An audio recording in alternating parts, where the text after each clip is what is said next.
সবাইকে স্বাগত জানাচ্ছি ফরিদপুর সুগার মিলস লিমিটেড থেকে। আছি একদম ফরিদপুরের মধুখালীর এই সুগার মিলের ঠিক সামনে।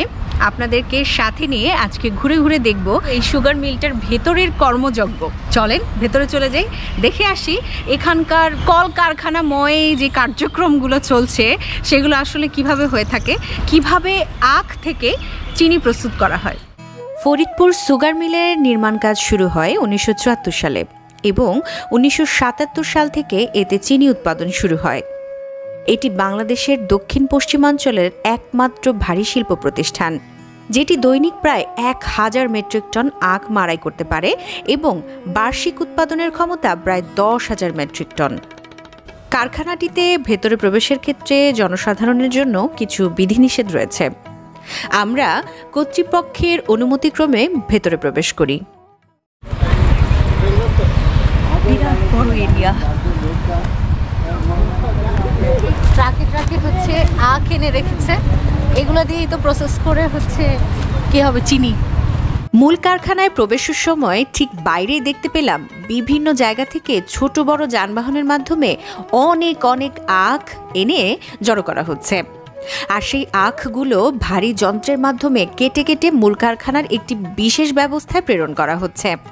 আমরা মূল কারখানায় প্রবেশ করতেই মনে হলো যেন এক অন্য জগতে এসে পৌঁছালাম, যেখানে শত শত ভারী ভারী যন্ত্রপাতি এক যান্ত্রিক সুরে কাজ করে চলেছে।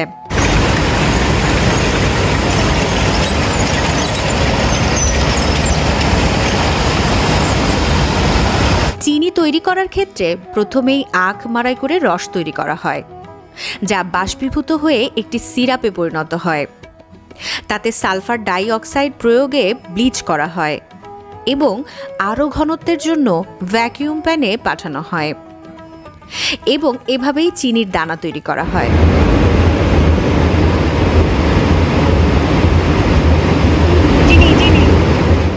উৎপাদিত চিনি বস্তায় ভরে বাজারজাত করা হয়।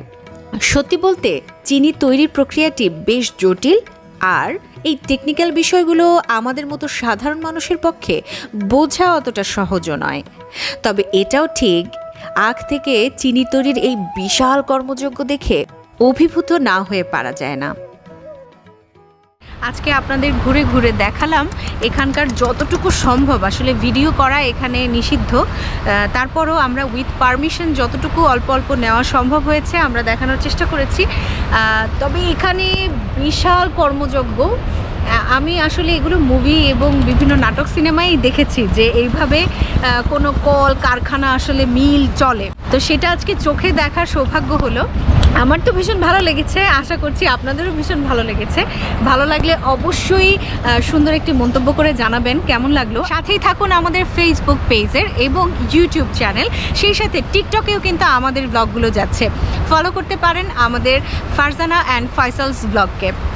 আজকে এই পর্যন্তই, সবাই ভালো থাকবেন, বিদায় নিচ্ছি, আল্লাহ হাফেজ।